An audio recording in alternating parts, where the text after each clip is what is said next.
ప్రవేశిస్తున్నామున మీకు అందరికీ ప్రత్యేకమైనటువంటి ఈ యొక్క వివాహ ఆహ్వానానికి వచ్చిన వారందరికీ కూడా మరి ప్రవేశిస్తున్నాము మీకు శుభం తెలియజేస్తున్నాం. అదే సమయంలో నూతనంగా వివాహంలో జతపరిచినటువంటి నా యొక్క స్నేహితుడు ప్రభువును బట్టి నా యొక్క సహోదరుడైనటువంటి మరి సహోదరుడు కరుణాకర్ని అలాగే పద్మశ్రీ కూడా మరి happy married life to you. Okay, God May bless you. So దేవుడు ఆశీర్వదించాడు. ఇంతవరకు కూడా గొప్ప దైవజనుల ద్వారా దేవుడికి వాక్యాన్ని వింటూ వచ్చినాం. ఒక చిన్న మాట జ్ఞాపకం చేయాలని కోరుతున్నాను. బైబిల్ గ్రంథంలో నుంచి కొలస్సీయులకు రాసిన పత్రిక 3వ అధ్యాయంలో ఒక మాటను జ్ఞాపకం చేయాలని కోరుతున్నాను. 15వ వచనంలో, కొలస్సీయులకు రాసిన పత్రిక 3వ అధ్యాయం 15వ వచనంలో నేను చదువుతాను, దయచేసి గమనించండి. క్రీస్తు అనుగ్రహించు సమాధానము మీ హృదయంలో ఏలుచుండనీయుడి.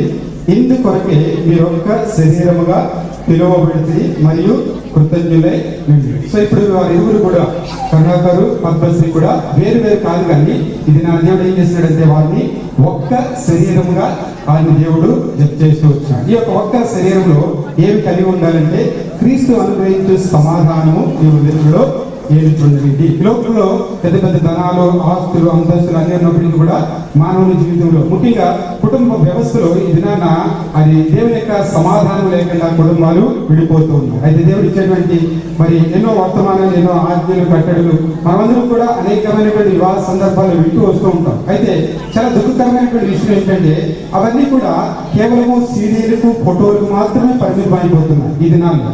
ఎందుకంటే అవి మన ఆచరణాత్మకమైనటువంటి జీవితంలో అవి మనం కలిగి ఉండలేకపోతున్నాం. అందువల్ల ఈ రోజు దినాన కుటుంబ వ్యవస్థ అనేది విచ్ఛిన్నమైపోతుంది. అయితే ఇక్కడ దేవుడు జ్ఞాపకం చేసేది ఏంటంటే వారు ఏక శరీరంగా చేయబడినారు కనుక వారి మధ్య ఏముండాలంటే దేవుడు అనుగ్రహించేటువంటి సమాధానము మీ హృదయాన్ని ఏలుచుంది. సో వారి జీవిత కాలం అంతా కూడా దేవుని యొక్క సమాధానంతో వారు బ్రతికారు. క్రీస్తు యొక్క ప్రేమ, క్రీస్తు యొక్క సమాధానము వారి జీవితాలు తోడుకోవడం తప్ప ఇక ఏది కూడా వారిని ఎడబాపుకున్నట్లుగా వారిని ఏక శరీరముగా చేస్తూ వచ్చారు. అందుకే యోగ గ్రంథంలో ఒక మంచి మాట రాయబడుతూ వచ్చింది. చూడండి, యోగ గ్రంథం 41వ అధ్యాయంలో ఒక చిన్న మాట జ్ఞాపకం చేస్తాను.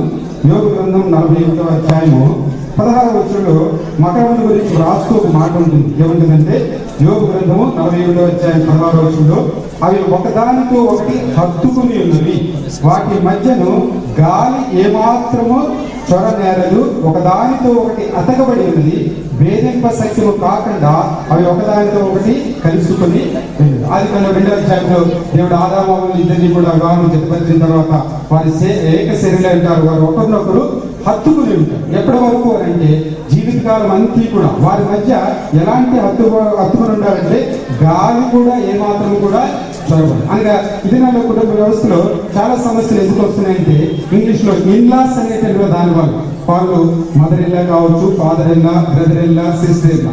Most of the problems will come through in-laws. అందువల్ల ఏంటంటే వీరెవ్వరూ కూడా వారి యొక్క దేవుడు వారిని ఏకశరీరంగా చేసినారు కనుక వీరి మధ్యన వారు ఎవరు కూడా ప్రవేశించడానికి వారు అనుమతి ఇవ్వకూడదు, ఎవరు కూడా ప్రవేశించడానికి ప్రయత్నం కూడా చేయకూడదు. ఆ రీతిగా దేవుడు వారి జీవితకాలం అంతా కూడా దేవుడు ఇచ్చేటువంటి కృప సమాధానంతో వారు నిలబడి చేస్తూ వారు నడిపించినట్లుగా దేవుడు వారిని ఆశీర్వదించాలని మనస్ఫూర్తిగా కోరుకుంటున్నాం.